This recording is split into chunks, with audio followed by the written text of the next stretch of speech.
आदाब नमस्कार, मैं शाहिद उमर। स्वागत है आप सभी का सियासत टीवी के साउथ इंडिया एक्सप्रेस में। आइए देखते हैं मुख्य समाचार। भारतीय सेना के एक जवान बी रामस्वामी, जो वर्तमान में जम्मू कश्मीर में भारत पाकिस्तान सीमा पर तैनात है, उसने सोशल मीडिया पर एक वीडियो जारी कर एक ग्राम राजस्व अधिकारी परिवार पर सिद्दीपेट जिले के अंबरपेट भूमपल्ली मंडल के चौदारापल्ली में उनकी पैतृक भूमि पर अतिक्रमण करने का आरोप लगाया। वीडियो में रामस्वामी ने आरोप लगाया कि अतिक्रमणकारी उनके माता पिता और परिवार के अन्य सदस्यों को परेशान कर रहे हैं और आधिकारिक भूमि रिकॉर्ड से उनके नाम भी हटा दिए गए हैं। उनके परिवार ने मंडल राजस्व अधिकारी, राजस्व मंडल अधिकारी और सिद्दीपेट कलेक्टर कार्यालय सहित कई अधिकारियों से संपर्क करने के बावजूद कोई कार्रवाई नहीं की गई है। रामस्वामी का दावा है कि वीआरओ अधिकारियों के किसी भी हस्तक्षेप को रोकने के लिए अपने प्रभाव का इस्तेमाल कर रहा है। सैनिक ने जनता से अपने वीडियो को व्यापक रूप से साझा करने की अपील की है ताकि यह मुख्यमंत्री रेवंत रेड्डी तक पहुंच सके और तत्काल सरकारी कार्रवाई का आग्रह किया है। पूर्व मंत्री हरीश राव ने स्थिति पर प्रतिक्रिया देते हुए सिद्दीपेट कलेक्टर एम मनु चौधरी से संपर्क किया और उनसे मामले को संबोधित करने का आग्रह किया। हरीश राव ने सीमाओं पर देश की सेवा करने वाले सैनिकों का समर्थन करने की सामूहिक जिम्मेदारी पर जोर दिया, खासकर जब उन्हें घर पर अन्याय का सामना करना पड़ रहा है।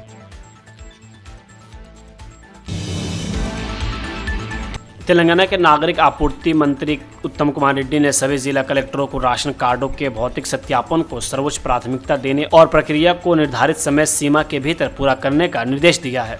जून से अगस्त 2025 की तिमाही के लिए राष्ट्रीय खाद्य सुरक्षा अधिनियम तहत खदान के अग्रिम उठाव और वितरण की समीक्षा के लिए आयोजित एक वीडियो कॉन्फ्रेंस में मंत्री ने कहा कि लक्ष्य सुनिश्चित करना है कि केवल पात्र लाभार्थियों को राशन आपूर्ति मिले और सिस्टम से अमान्य या नकली कार्ड हटा दिए जाएं। उन्होंने अधिकारियों को जहां भी आवश्यक हो भौतिक जांच करने और फर्जी या अयोग्य राशन कार्डों को निष्क्रिय करने के लिए तत्काल कार्रवाई करने का निर्देश दिया।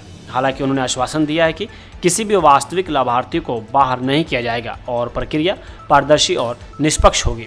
वर्तमान में तेलंगाना में 90 लाख से अधिक सक्रिय राशन कार्ड हैं, जो एनएफएसए के तहत 2.82 करोड़ लोगों को कवर करते हैं। वही मंत्री ने आगे कहा कि हालांकि संदिग्ध कार्डों की संख्या सिर्फ 1% से अधिक है, फिर भी इसमें बड़ी संख्या में लाभार्थी शामिल हैं और अगर इस पर ध्यान नहीं दिया गया तो यह सार्वजनिक वितरण प्रणाली की सटीकता और अखंडता को प्रभावित कर सकता है।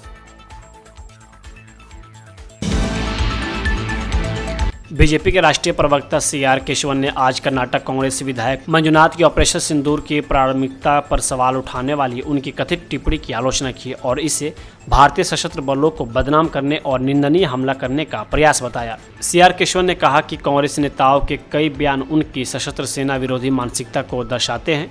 अपने घृणित और अपशब्दों वाले बयान के माध्यम से कांग्रेस विधायक मंजुनाथ ने सशस्त्र बलों को बदनाम करने और निंदनीय हमला करने की कोशिश की है। उनमें ऑपरेशन सिंदूर की प्रामाणिकता और वैधता पर सवाल उठाने की हिम्मत है। केशव ने मंजुनाथ की टिप्पणी को देशद्रोही और राष्ट्र विरोधी बताया। उन्होंने कहा उनकी निंदनीय टिप्पणियां न केवल देशभक्तिहीन है बल्कि राष्ट्र विरोधी भी है, लेकिन आप कांग्रेस से इससे बेहतर की क्या उम्मीद कर सकते हैं। कांग्रेस पर निशाना साधते हुए केशवन ने कहा कि उनका सशस्त्र बलों का मजाक उड़ाने का इतिहास रहा है। उन्होंने कहा, क्या आप उम्मीद करते हैं कि कांग्रेस पार्टी मंजुनाथ की निंदा करेगी? नहीं, क्योंकि सशस्त्र बलों का मजाक उड़ाने का उनका इतिहास रहा है।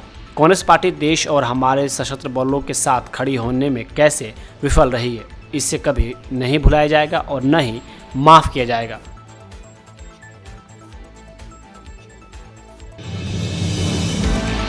जम्मू कश्मीर के पहलगाम में हुए आतंकी हमले के बाद भारत और पाकिस्तान के खिलाफ अभी भी गुस्सा है।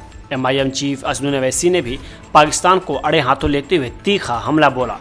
उन्होंने पाकिस्तान की तुलना कुत्ते के दुम से कर दी और कहा कि दुआ करो कि अल्लाह उसकी दुम सीधी कर दे, वरना फिर वक्त आएगा कि उसे और सीधा करना पड़ेगा। ओवैसी तेलंगाना में एक सभा को संबोधित कर रहे थे, जहां राज्य के मुख्यमंत्री रेवंत रेड्डी भी मंच पर मौजूद थे। इसी दौरान उन्होंने पाकिस्तान पर जोरदार हमला बोला और लोगों ने तालियों के साथ उनकी बातों का समर्थन किया। ओवैसी ने इस दौरान कहा कि पाकिस्तान कभी सुधरने वाला देश नहीं रहा है और न ही सुधरेगा। तेलंगाना के सीएम की तारीफ करते हुए कहा कि वह पहले सीएम थे जिन्होंने पहलगाम हमला होने के बाद उसकी मजम्मत करते हुए तुरंत कैंडल लाइट मार्च निकाला।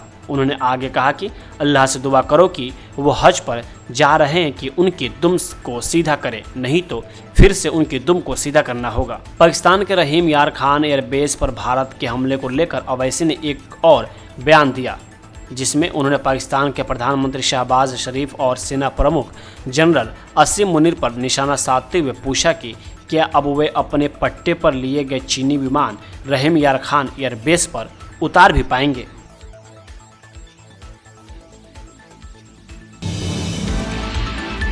तेलंगाना के मुख्यमंत्री रेवंत रेड्डी ने घोषणा की है कि उनकी सरकार हैदराबाद लोकसभा क्षेत्र में मेट्रो रेल सहित विभिन्न परियोजनाओं पर 2000 करोड़ रुपए खर्च करने की योजना बना रही है। बता दें कि हैदराबाद के सांसद MIM प्रमुख असदुद्दीन अवैसी हैं। हज यात्रियों को ले जाने वाली बसों को हरी झंडी दिखाने से पहले एक सभा को संबोधित करते हुए रेवंत रेड्डी ने कहा कि सरकार शहर के पास मामिडीपल्ली में हज यात्रियों के लिए नए आवास का निर्माण करेगी। मुख्यमंत्री ने कहा कि इस साल सरकार को हज के लिए 6000 आवेदन मिले, जिनमें से सभी को मंजूरी दे दी गई। उन्होंने मुस्लिम युवाओं से राजीव युवा विकासम के तहत सरकारी वित्तीय सहायता के लिए आवेदन करने की अपील की, जो राज्य सरकार का एक कार्यक्रम है जिसका उद्देश्य स्वरोजगार को बढ़ावा देना है। इससे पहले राज्य सरकार ने बेरोजगार युवाओं को उद्यमी बनने में मदद करने के लिए 6000 करोड़ रुपए के बजट के साथ योजना शुरू करने की घोषणा की। इस कार्यक्रम में सांसद असदुद्दीन अवैसी और अनिल कुमार यादव के साथ कई विधायक और वरिष्ठ अधिकारी मौजूद थे।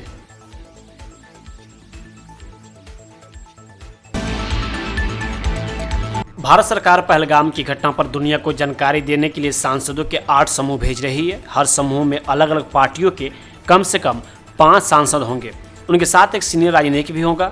ये समूह अमेरिका, ब्रिटेन, यूरोपीय संघ, रूस, जापान, दक्षिण अफ्रीका और खाड़ी देशों जैसे अहम शहरों में जाएंगे। सूत्रों के मुताबिक ये प्रतिनिधिमंडल 21-22 मई को रवाना होंगे। ये सांसद पहलगाम में हुए आतंकी हमले और ऑपरेशन सिंदूर के बारे में दुनिया को बताएंगे। कुछ ऐसे लोग भी शामिल हैं जो सांसद नहीं हैं। सीनियर राजनीतिक इन सांसदों की मदद करेंगे। इस लिस्ट में पूर्व विदेश सचिव HV श्रृंगला, फ्रांस में भारत के पूर्व राजदूत जावेद अशरफ और मोहन कुमार और जापान में पूर्व राजदूत श्रीजान चिनॉय जैसे बड़े नाम शामिल हैं। कांग्रेस के सांसद सलमान खुर्शीद दक्षिण और दक्षिण पूर्व एशिया जाएंगे। वे दक्षिण कोरिया, जापान और सिंगापुर जैसे देशों में बात करेंगे। JDU के सांसद संजय झा और श्रृंगला भी एक समूह का नेतृत्व करेंगे। सुप्रिया सुले NCP और श्रीकांत शिंदे शिवसेना भी एक समूह का नेतृत्व कर रहे हैं। सुले के समूह में BJP नेता राजीव प्रताप रूडी, BJP से अनुराग ठाकुर, कांग्रेस से मनीष तिवारी, BJD ब्रिजलाल और BJP से तेजस्वी सूर्या शामिल हैं। वहीं AIMIM के प्रमुख असदुद्दीन अवैसी भी एक प्रतिनिधिमंडल का हिस्सा होंगे। वहीं DMK नेता कनिमोझी रूस जाने वाले समूह का नेतृत्व करेंगे। RJD सांसद प्रेमचंद गुप्ता उनकी टीम में हैं। तो मैं तो शुक्रिया अदा करता हूं और जाहिर है पहलगाम के उस अनफॉर्चुनेट और बड़ी हौलनाक वाक़े के बाद जो हमारी गवर्नमेंट ने पाकिस्तान में जो टेररिस्ट हेडक्वार्टर्स को उनको निस्ता नाबूद किया और फिर उसके बाद से जो हालात पैदा हुए आप हम जानते हैं। तो ये बहुत ज़रूरी है कि हम जहाँ कहीं भी गवर्नमेंट हमको भिजा रही है, क्योंकि ये गवर्नमेंट ऑफ इंडिया की तरफ से है, इसमें तो कोई पार्टी एफिलिएशन नहीं होगा, ना रहना चाहिए। तो जो देश का देश के हित में, जो देश में जो मुल्क में पाकिस्तान और उनके स्पॉन्सर्ड टेररिस्ट की तरफ से जो हमारे मुल्क में आतंकवादी वाक़यात हो रहे हैं, तो ज़ाहिर है उस पर हम तमाम को जाकर उनको बताना पड़ेगा। और भी डिटेल मीटिंग होगी जाने से पहले हमारी, तो उसमें और डिटेल हमको बातें मालूम होंगी। मगर फिलवक़्त तो मुझे लगता है कि हमको तो भारत का जो स्टैंड रहा है कि हम टेररिज्म के ख़िलाफ़ थे, जो कि टेररिज्म के हम विक्टिम रहे हैं, और ख़ास तौर से पड़ोसी मुल्क बार बार हमारे मुल्क में आतंकवाद बोलिए, दहशतगर्दी को यहाँ पर प्रमोट करता है, सरपरस्ती करता है। तो ये उनको इन तमाम एक इम्पॉर्टेंट काम है और इंशाअल्लाह मैं तो पूरी कोशिश करूँगा इस जिम्मेदारी को अच्छी तरह निभाने की।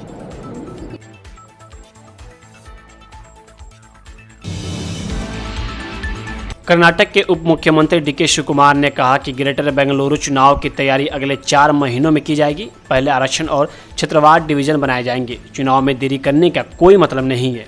मैसूर एयरपोर्ट पर मीडिया से बात करते हुए जब उनसे पूछा गया कि राज्यपाल की मंजूरी के बाद ग्रेटर बेंगलुरु बिल कब होगा, तो उन्होंने कहा इस पर सर्वदलीय बैठक होगी। डिवीज़न कैसे बनाए जाएं, इस पर भी उनसे सलाह ली जाएगी। इस पर सदन में सभी ने अपने सुझाव दिए हैं। कैबिनेट सब कमेटी बनाई गई है। उनके 90% राय पर विचार किया गया है। सभी को विश्वास में लेकर चुनाव कराए जाएंगे।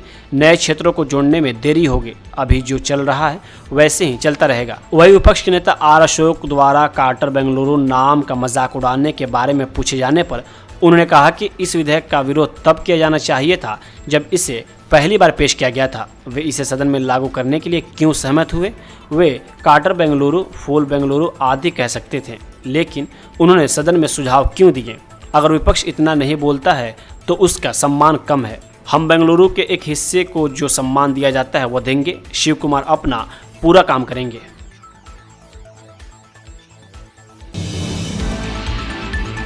साउथ इंडिया एक्सप्रेस यहीं होता है समाप्त। मुझे दे अब इजाज़त। बाकी खबरों के लिए बने रहें सियासत टीवी के साथ।